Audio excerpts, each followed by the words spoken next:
Prijeten pozdrav. Gospodarstveniki so se tudi lani soočali z nadaljevanjem zaostranih razmer, vendar so te v jugovzhodni regiji manj težavne kot drugod v Sloveniji, so ugotavljali na 6. skupščini Gospodarske zbornice Dolenjske in Bele krajine na Otocu. Zbornica je lani uspela zadržati število članov 349, je poudaril direktor Tomaž Kordiš. Prav tako so zadovoljni s poslovanjem, saj so letos sklenili pozitivno. Članice zbornice so v preteklem obdobju zaposlovale 70% vseh zaposlenih v regijskem gospodarstvu, ustvarile preko 80% vseh prihodkov in preko 90% čistega dobička. Leto 2011 je bilo težko, a za dolenjsko in belokranjsko gospodarstvo kot celoto, predvsem za dolenjski del, uspešno, je poudaril predsednik zbornice Jože Colarič.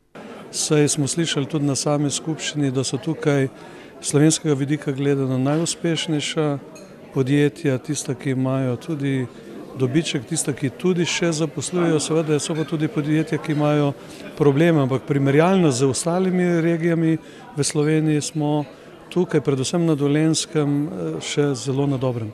Letos čakajo zbornico pomembni izzivi.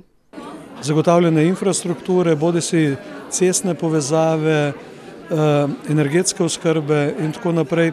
Med prednostnimi nalogami bodo tudi razvoj visokošolskega prostora, poenostavitev postopkov za pridobitev evropskih sredstev in prizadevanja za nadaljnjo davčno razbremenitev gospodarskih subjektov. V Posavju čakajo na sprejetje državnega prostorskega načrta za hidroelektrarni Brežice in Mokrice. Minister za infrastrukturo in prostor Zvonko Černač je ob obisku družbe hidroelektrarne na Spodnji Savi obljubil pospešitev postopkov. Državni prostorski načrt za brežiško hidroelektrarno se dela že 6., za Mokriško pa 5. leto. Veriga hidroelektrarn na Spodnji Savi mora biti sicer končana do leta 2016. Če hočemo to začeti graditi, mora biti državni prostorski načrt za HE Brežice sprejet v prvi polovici letošnjega leta in za HE Mokrice v drugi polovici letošnjega leta. Mi smo to preverili pri izdelovalcih, to se da, vendar zdaj je štafetna palica v rokah Ministrstva za prostor, kot je že dolgo. Na ministrstvu nameravajo pospešiti postopke in sicer z drugačnim načinom dela in nekaterimi spremembami. Vse bodo šle v smeri pohitritve postopkov, poenostavitve dovoljenj in soglasij in skrajšanje rokov, kjer so predolgi oziroma tam, kjer ni odziva. Se pa en del ne nanaša samo na Ministrstvo za infrastrukturo in prostor, v enem delu gre tudi za zakonodajo z področja kmetijstva in okolja. Sicer pa so v HES-u na projekte finančno pripravljeni, pravi prvi mož družbe. Poiskali bomo še neke druge vire financiranja, ker v bistvu 3 hidroelektrarne že omogočajo financiranje tudi 4. in 5. hidroelektrarne, tako da je pred nami sedaj iskanje najoptimalnejše kombinacije financiranja tudi za naprej. V brežiški občini z izgradnjo hidroelektrarn računajo predvsem na protipoplavno zaščito. To je bilo vedno ključno, to je bil tudi sestavni del projekta, da se energetika združi z zaščito poplavne varnosti in seveda to je tudi za nas zelo pomembno. Jaz verjamem, da na račun tega bo tudi zaščita poplavna cenejša, kot bi bila, če ne bi bilo hidroelektrarn. Državni prostorski načrt za hidroelektrarno Brežice naj bi bil po navedbah ministra sicer sprejet do sredine leta, za Mokrice pa je treba najprej doseči dogovor s Hrvaško. V Krškem so predstavniki občine Krško, sosednjega mesta Zagreb in romunske občine Cerna-Voda podpisali sporazum o partnerstvu pri projektu Pripravljenost na evakuacijo v primeru jedrske nesreče.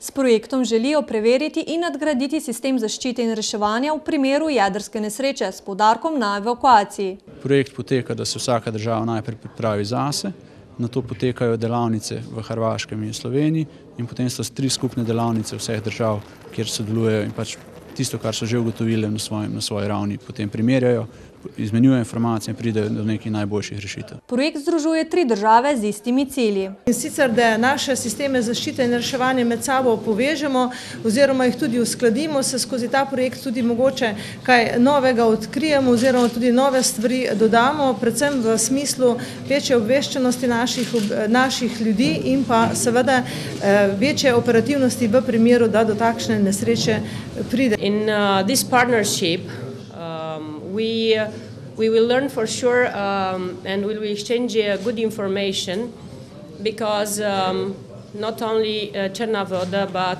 all the partners in these projects in this project have to learn something. Ne možemo predvidjeti akcident, ne daj Bog, bilo gdje na svijetu, pa i ovdje u nuklearnoj elektrani. Ali ono što sigurno možemo kao odgovorni ljudi, i to je svrha i cilj ovog sporazuma danas kojega smo potpisali, da preveniramo, da se pripremamo u slučaju, ne daj Bog, akcidenta. Projekt je vreden več kot $500 000, do 75% stroškov bo krila Evropska unija. Veseli me, da smo uspeli na tem skupnem tenderju v okviru razpisa, ki se je odvijal v Bruslu, in dobili odobrena sredstva, na osnovi katerih bo potekalo to, kar je osnovni cilj tega projekta. Medsebojno sodelovanje mest, ki smo tako ali drugače povezani s tem projektom, s to energijo. Projekt bo sicer potekal v letih 2012 in 2013. Novomeška gimnazija letos beleži dva pomembna mejnika. 265 let od ustanovitve in 100. obletnico zgradbe, kjer domuje še danes. V ta namen so odprli razstavo dokumentov iz njene zgodovine. Razstava, ki je nastala v sodelovanju z Zgodovinskim arhivom Ljubljana, enoto za Dolenjsko in Belo krajino, nosi naslov Za spoštovanje in znanje. Razstava je razdeljena na 12 časovnih in vsebinskih sklopov. Zasnovana je kronološko in obsega obdobje od ustanovitve gimnazije, torej od leta 1746 do danes. Na bogato zgodovino gimnazije Novo mesto smo zelo ponosni. Veliko se lahko naučimo iz nje, pa vendar se nam zdi, da današnje generacije te zgodovine ne poznajo dovolj, da jim je nekako oddaljena. In zato smo želeli s to stalno postavitvijo ravno tukaj v pritličju in do prvega nadstropja prikazati ta utrip naše šole.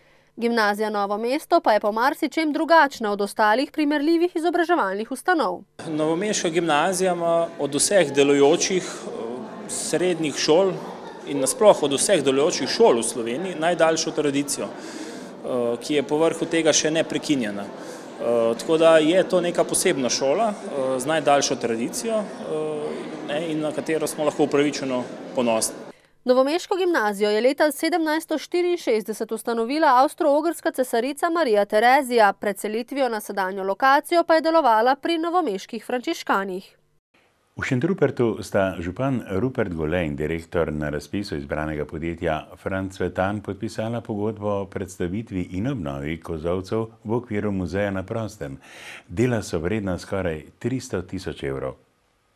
Dela bodo stekla jutri, končali pa naj bi jih do sredine julija. Za ta projekt smo se odločili predvsem zato, ker zelo veliko nastopamo na javnih razpisih in to nam je bil izziv.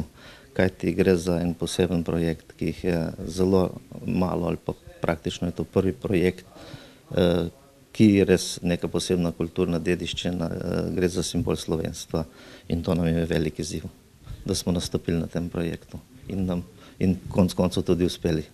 Glavni cilj projekta, ki je sofinanciran s sredstvi iz Evropskega sklada za regionalni razvoj, je predstavitev 19 kozolcev na mesto muzeja na prostem.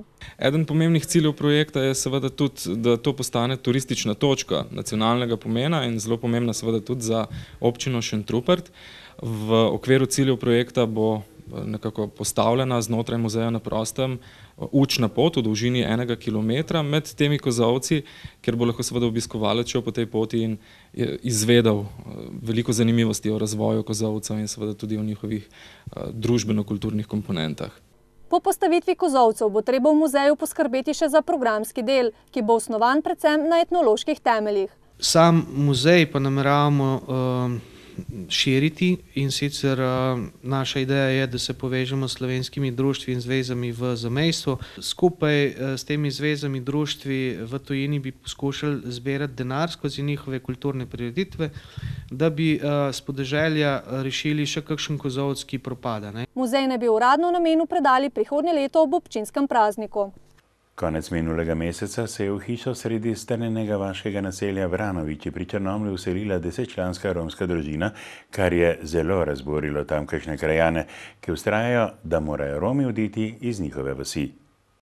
Hiša je premajhna in okrog nje ni dovolj prostora za toliko ljudi in še njihove živali, so prepričani jezni sosedje. To ne spada k nam, ne? Niso nam enaki, enostavno. Skratka, moteči so. Niso se civilizirali, to mi nismo krivi. Družina doslej ni bila problematična, živeli so v lepo urejeni hiši v semiškem romskem naselju Sovinjek, kjer pa so imeli težave z drugimi Romi, pravijo na Črnomaljskem centru za socialno delo. Res pa je, da je očitno prihajalo do konfliktov in da ta družina teh konfliktov z ostalimi prebivalci ni zdržala in je iskala drugo rešitev. Ta pa ni sprejemljiva za krajane Vranovičev, ki vztrajajo, da morajo oditi iz njihove vasi. Zakonske osnove ni, ljudje imajo kupoprodajno pogodbo, plačali so že en obrok za to hišo. Zato so se na sinočnjem kriznem sestanku dogovorili, da bo semiška županja Polona Kambič poskušala pregovoriti družino, da se vrne na Sovinjek.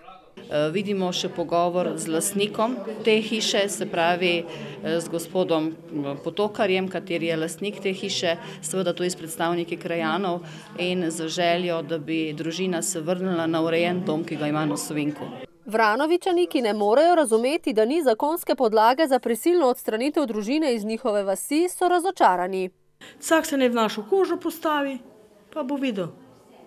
Če ti cegan pred vratih, non-stop. Ja, mislim, da to ni prijetno. Čakali bomo, da naredijo napako, pa vprašanje, kaj se bo zgodilo. Policisti so krajane pozvali k strpnosti in obljubili, da bodo več prisotni v njihovi vasi. Vodstvo Črnomaljske krajevne skupnosti pa je nemočno. Zakonske podlage rešitve tega ne vidimo, ne vemo, upamo, da se bo res našla ena pametna rešitev, dobra za vse in da ne bo nobenih problemov. Državni organi in nevladne organizacije želijo z različnimi dejavnostmi vplivati na večjo varnost udeležencev na nivojskih prehodih ceste čez železniško progo. V zadnjih 4 letih so na območju novomeške policijske uprave obravnavali 21 primerov nesreč na železniških prehodih. Večina nesreč se je končala z gmotno škodo, v 2 primerih leta 2009 in 2010 pa je po en človek umrl. Najpogosteje je bil razlog za nesrečo lahkomiselnost voznikov. Zavedati se moramo, da je pot ustavljanja vlaka izredno dolga in se ne more tako hitro ustaviti, kot se lahko ustavi osebno vozilo. Za voznike v prometu to pomeni, da se moramo vedno, kadar se približujemo železniškemu prehodu, prepričati, ne glede na to, ali je zavarovan z zapornicami, polzapornicami ali samo z Andrejevim križem, da se prepričamo, ali je proga prosta, tako da lahko varno prečkamo. Policisti vsako leto ugotavljajo več kršitev na križanjih cest železnico. Bi pa morda bilo dobro tudi upozoriti, da v primeru, da če udeleženci v prometu ugotovijo, da železniški prehod s polzapornicami ali svetlobnimi znaki ne deluje dobro ali da so zapornice predolgo spuščene ali da se ne spustijo, ko pride mimo vlak, da takoj pokličejo na 113. Tako lahko policisti zavarujejo kraj in pozovejo Slovenske železnice kot pravi morebitnih napak, dodaja Perc. Uprava Republike Slovenije za zaščito in reševanje je razglasila veliko požarno ogroženost naravnega okolja na območju celotne države, kjer ni snežne odeje. V naravnem okolju je tako prepovedano kuriti, sežigati ali uporabljati odprti ogenj, puščati ali odmetavati goreče ali druge predmete in snovi, ki lahko povzročijo požar. Poleg inšpekcijskih služb bodo na preži tudi gasilske enote, ki v zadnjih tednih beležijo povečano število travniških in gozdnih požarov. Predvsem je to po daljših sušnih obdobjih, ko zemlja ni namočena, ko je ogromno podrasti, ki je ne izgorela in je potrebno potem posebno pazljivost v takih primerih. Kot dodaja Miklič, so v zadnjih 14 dneh zaradi požarov v naravi izvozili že 10-krat, a je šlo za manjše požare razsežnosti do 10 arov. Ja, spoštovati je treba predpise, ki so trenutno veljavni, se pravi, zdaj, ko je bilo izdano opozorilo prepoved kurjenja v naravi, je treba to spoštovati in če se bo to spoštovalo, potem tudi do požarov ne bo prihajalo. Previdno torej pri uporabi ognja na prostem. Morda bi bilo za konec modro ponoviti opozorilo o nevarnosti pred požari v okolju. Bolje je nabirati regrat in prijetno sončno energijo. Oba pa bosta poskrbela za naše zdravje. Do našega naslednjega srečanja se imejte pomladno.